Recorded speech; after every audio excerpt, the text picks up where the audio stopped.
Hello दोस्तों, आप देख रहे हैं आपका अपना यूट्यूब चैनल KFSD चैनल।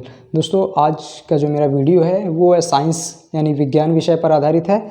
और आज साइंस में हम पढ़ेंगे दोस्तों, सबसे पहली बात तो यहाँ पढ़ेंगे विज्ञान या साइंस, CIENCE साइंस। हिंदी और इंग्लिश मीडियम दोनों प्रकार के जो बच्चे हैं वो दोनों के लिए ये वीडियो बहुत ही महत्वपूर्ण है, क्योंकि आज मैं बताने वाला हूँ उनकी बेसिक सी चीज़ सजीव या निर्जीव वस्तु के बारे में। ये हिंदी मीडियम वाले सजीव और निर्जीव वस्तु पढ़ते हैं, वहीं पे जो इंग्लिश मीडियम के बच्चे होते हैं वो पढ़ते हैं लिविंग थिंग या नॉन लिविंग थिंग्स के बारे में पढ़ते हैं। कहीं ना कहीं आज हम इस पे बात करेंगे कि ये क्या होता है। बहुत आसान टॉपिक आपको लग रहा होगा, लेकिन छोटे जो बच्चे होते हैं उनको बिल्कुल भी समझ में नहीं आता, तो इसलिए ये वीडियो काफ़ी महत्वपूर्ण है। सबसे पहले हम बात करते हैं सजीव वस्तु के बारे में। सजीव सजीव सजीव किसे कहते हैं? ऐसी वस्तु जिसमें जान पाई जाती हो। क्या? ऐसी वस्तु जिसमें जान पाई जाती है, यानी ऐसी चीज़ें जिनमें जान पाई जाती हैं। जैसे कि आप बताइए कौन कौन सी चीज़ें हैं? जैसे कि हो गया शेर, चीता, भालू, आपके अंदर भी तो पाई जाती है। तो कहीं ना कहीं इंसान को और क्या बोलते हैं दोस्तों? व्यक्ति। यानी ये सारी चीज़ें क्या होती हैं? सजीव वस्तु होती हैं। और इंग्लिश वाले अगर देखेंगे, ध्यान देंगे, तो इन चीज़ों को कहते हैं लिविंग थिंग्स। क्या? Living things. The things which have life, जिसके अंदर या जिस चीज़ में जान पाई जाती है उसे हम कहते हैं लिविंग थिंग्स। जैसे कि लायन हो गया, टाइगर हो गया, मैन हो गया, बहुत सारी चीज़ें होती हैं। उसी के बाद आता है दूसरी चीज़ आती है निर्जीव या निर्जीव वस्तु।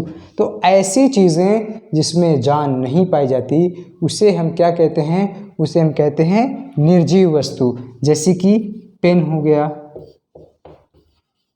किताब हो गया और फ़ोन हो गया। ये सारी चीज़ें क्या हैं? ये हैं निर्जीव वस्तु हैं, क्योंकि इनके अंदर जान नहीं पाई जाती। वहीं पे अगर हम इंग्लिश में बात करें तो इन्हें कहते हैं non living things. Non living things. The things which have life is called living things. The things which have no life, जिसके अंदर जान नहीं पाई जाती, वो क्या होते हैं? Non living things. पेन हो गया, कार हो गया, और क्या हो सकता है? बुक हो गया, और वाइट बोर्ड जिस पे पढ़ा रहे हैं ये भी क्या है? नॉन लिविंग थिंग्स यानी निर्जीव वस्तु है। तो कहीं ना कहीं आप सबको समझ में आ रहा होगा कि सजीव वस्तु, निर्जीव वस्तु या लिविंग थिंग या नॉन लिविंग थिंग्स क्या हैं। अब हम बात करेंगे फीचर्स की बात करेंगे। हम फीचर्स की बात करेंगे, या यूं कहें कि सजीव वस्तुओं के लक्षण, या इसको कह सकते हैं फीचर्स ऑफ लिविंग थिंग। क्या? Feature of living things. Living things के फीचर क्या होते हैं? यानी कि लिविंग थिंग्स या सजीव वस्तु क्या करते हैं, उन्हीं के बारे में हमें बताना है। वही होते हैं लक्षण। तो हम कैसे पता करेंगे कि ये चीज़ सजीव है या निर्जीव है, यानी ये लिविंग थिंग है या नॉन लिविंग थिंग? तो सबसे पहले हम बात करते हैं सजीव वस्तु में क्या होती है? जान पाई जाती है, तभी तो सजीव वस्तु होते हैं। उसके बाद हम देखते हैं living thing. Living things can move, यानी लिविंग थिंग्स मूव यानी चल सकती है। लिविंग थिंग्स चल सकती है। पेन है, हमने यहाँ पर रखा, क्या ये दोबारा जब तक इस पर हम फोर्स नहीं लगाएंगे, बल नहीं लगाएंगे, क्या ये चल सकती है? नहीं चल सकती है। तो ये नॉन लिविंग थिंग्स है। Living things can move, living things can grow.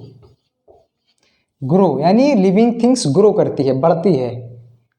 किसी न किसी तरह कोई भी चीज़ हो, लिविंग थिंग्स, जैसे कि एक इंसान का बच्चा हो गया, जानवर का बच्चा हो, छोटा होता है, धीरे धीरे वो ग्रो करता है, मानसिक रूप से भी और शारीरिक रूप से, दोनों तरीके से, मेंटली और फिजिकली दोनों। उसके बाद हम बात करते हैं living things can eat. Living things खा सकती है, बिल्कुल खाते ही हैं, क्योंकि लिविंग थिंग्स खाएगा नहीं तो जिएगा कैसे। इसको अगर नहीं खिलाएंगे तो कोई नहीं चलेगा, इसको नहीं खिलाएंगे तो कोई बात नहीं, चल जाएगा। लेकिन अगर लिविंग थिंग्स है, सजीव वस्तु है, यानी जानदार चीज़ें हैं, तो उनको वो खा सकती है। यही तो उनके फीचर्स हैं। उसके बाद और क्या करते हैं, लिविंग थिंग्स कैन रिप्रोड्यूस। या रिप्रोड्यूस क्या होता है, दोबारा उत्पन्न करना, यानी दोबारा बनाना। लिविंग थिंग्स कैन रिप्रोड्यूस, यानी लिविंग थिंग्स किसी चीज़ को, या अपने ही जैसे जो बच्चे होते हैं, अपने जैसे इंसान या अपने जैसे जानवर जो भी है, वो अपने ही जैसे संतानों को उत्पन्न करते हैं। तो ये क्या होता है, रिप्रोड्यूस। री मीन्स दोबारा, प्रोड्यूस मन बनाना, दोबारा बनाना। एक इंसान है तो इंसान का बच्चा बन सकता है। तो लिविंग थिंग्स कैन रिप्रोड्यूस। ये 4 हो गए। एक और देख लेते हैं, 5वां क्या हो सकता है, लिविंग थिंग्स मूव कर सकता है। और एक चीज़ और सबसे मेन चीज़ होती है, लिविंग थिंग्स कैन फील। या living things can feel, living things किसी चीज़ को महसूस कर सकता है। इसको हम मारेंगे तो इसको कोई फ़र्क नहीं पड़ने वाला है, नॉन लिविंग थिंग है, इसको कोई फ़र्क नहीं पड़ने वाला। लेकिन अगर हम आपको मारेंगे या किसी भी बच्चे को मारेंगे तो उसको फ़र्क पड़ने वाला है। या किसी बच्चे के हाथ में हम सर पे हाथ रखेंगे तो वो कुछ ना कुछ फील करेगा। तो ये होती है लिविंग थिंग्स के फीचर। अब निर्जीव वस्तुओं के लक्षण, यानी नॉन लिविंग थिंग्स के जो फीचर होते हैं उसमें नॉट लगा देना है। Non living things can not move, non living things नहीं चल सकती। Non living things can not grow, या ये इतना बड़ा, इतना ही बड़ा रहेगा, अब ये बढ़ नहीं सकता है। वैसे टेक्निकली नहीं बढ़ सकता, लेकिन किसी तरीके से इसको बढ़ा भी सकते हैं गर्म करके, वो अलग बात होती है। लेकिन टेक्निकली देखा जाए तो नहीं बढ़ सकता। Living things can not eat, भैया ये खाता नहीं है। भले हम इसको खिला देते हैं, इंक डाल देते हैं, लेकिन इंक नहीं डालेंगे तब भी ये पड़ा रहेगा तो कोई दिक्कत नहीं। लेकिन इंसान है या कोई लिविंग थिंग्स है, अगर उसको हम खाना नहीं खिलाएंगे तो मर जाएगा कमज़ोर होके। रिप्रोड्यूस, भैया ये रख देंगे, एक ही रहेगा ज़िंदगी भर, अकेला ही रहेगा। लेकिन अगर लिविंग थिंग्स को, 2 लिविंग थिंग्स को रख देंगे तो कहीं ना कहीं वो रिप्रोड्यूस कर सकता है, रिप्रोड्यूस करेगा भी। लिविंग थिंग्स कैन फील, वही बात है, इसको मारेंगे कोई फ़र्क नहीं पड़ने वाला। मार रहे हैं, धूप में डाल दें, सर्दियों में डाल दें, कोई फ़र्क नहीं पड़ने वाला। इसको बुरा नहीं लगेगा ना भाई, नहीं लगेगा, ठीक है। तो ये होता है लिविंग थिंग्स। आज हमने बात की है किसकी, सजीव वस्तुओं और निर्जीव वस्तु के बारे में। थोड़ा सा और देख लीजिए। तो हमने बहुत सारी चीज़ें बताई हैं कि living things, non living things के बारे में, कौन सी चीज़ें लिविंग थिंग है, कौन सी चीज़ें और नॉन लिविंग थिंग है। अच्छा, मुझे कोई भी बताएगा कमेंट करके, ये ट्री मीन्स क्या होता है, पेड़ पौधे होते हैं। ये क्या है, लिविंग थिंग्स है या नॉन लिविंग थिंग्स है, सजीव वस्तु है या निर्जीव वस्तु है। तो दोस्तों इसका कमेंट करके उत्तर ज़रूर बताइए बच्चों। तो हम बात करेंगे ट्री क्या है, ये लिविंग थिंग्स है, लिविंग थिंग, या इसे कह सकते हैं हम सजीव वस्तु है। सब कुछ करता है, ये सब कुछ करता है, सिर्फ चल नहीं सकता। लिविंग थिंग्स हमने बताया था, living things can move, living things move करते हैं, लेकिन ये एक ऐसा लिविंग थिंग्स है, ये एक ऐसा लिविंग थिंग है जो मूव नहीं करता। बाकी भैया खाना भी खाता है, बनाता है ना, खाना भी बनाता है, खाना भी खाता है, फील भी करता है, ग्रो भी करता है, बस मूव नहीं कर सकता। तो ट्री क्या है, ये लिविंग थिंग है। और बच्चों में इसमें काफ़ी कन्फ्यूज़न होता है। अगर वो एक बार बता भी दिए लिविंग थिंग, थोड़ा सा आंख दिखा दो कि हाँ लिविंग थिंग है, तो वो बदल जाते हैं, कहेंगे नहीं ये नॉन लिविंग थिंग है। तो भैया जो ट्री है यानी पेड़ है वो क्या है, लिविंग थिंग्स हैं। तो ये सारी चीज़ें एक बच्चे के तौर पर आपको सीखना पड़ेगा। और ये मेरा साइंस का जो पार्ट 1 है, इसके बाद मैं पार्ट 2 रिलीज़ करूँगा। तब तक के लिए जय हिंद, जय भारत। अगर आपको वीडियो पसंद आया होगा, सबसे लास्ट में ये कहना भूल गया, अगर आपको वीडियो पसंद आया होगा तो इसे लाइक करना और प्लीज़ चैनल को सब्सक्राइब करना।